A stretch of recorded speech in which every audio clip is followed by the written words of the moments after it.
Alors bonjour, on est ici avec Charlotte qui va participer à la course du Grand Défi Pierre Lavoie et on va parler ici de quelques trucs qui peuvent aider à mieux courir. Donc Charlotte, aujourd'hui on va s'intéresser au mouvement des bras puis au mouvement des jambes aussi. Et donc pour les bras, pour commencer, est-ce que tu savais qu'il y a plein de gens qui bougent les bras de n'importe quelle façon et qui ne savent pas comment bouger les bras en courant? Et il y a une façon qui est plus facile et plus fluide qu'une autre. Tu vas commencer par bien placer ton épaule. Donc, tu ne veux pas avoir l'épaule trop vers l'avant comme ça, trop vers l'arrière. Tu vas avoir l'épaule bien centrée. Ensuite, ton coude, tu veux qu'il soit à peu près à 90 degrés à angle droit ou un petit peu plus plié que ça.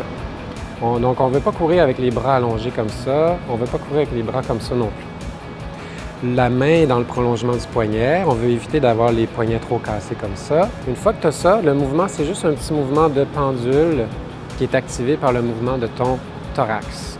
Tu vois? Sans trop d'effort. On ne veut pas faire trop de mouvement avec le coude. Le coude doit rester assez fixe. C'est bon? Maintenant, on va parler des pieds. Il y a différentes façons d'appuyer les pieds. La façon à éviter, c'est d'appuyer le pied en avant comme ça, en relevant les orteils puis avec la jambe bien allongée. Ça cogne. Ça amène beaucoup d'impact dans tes articulations. Donc ça, on voit ça souvent chez les gens qui font des trop grands pas et là, le talon vient appuyer fortement. Et ça peut être à risque à la longue de se blesser, mais c'est pas très efficace. Ce que tu veux, c'est atterrir en faisant des plus petites foulées et là, tu vas atterrir soit doucement sur le talon en roulant sur le pied, sans faire de bruit, ou si c'est plus naturel pour toi, tu vas atterrir sur le milieu du pied et ta cheville va amortir l'impact. L'idéal, c'est d'augmenter un peu la fréquence de pas par minute.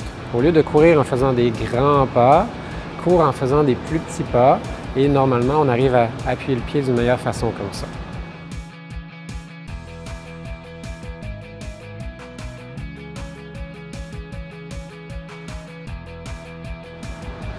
OK, donc tu vois, c'est relativement simple, mais en même temps, ça prend du temps à bien maîtriser ça. Et ce qu'il faut que tu penses, c'est vraiment une fois de temps en temps, tu penses à tes bras pour être sûr de bien les bouger de façon naturelle.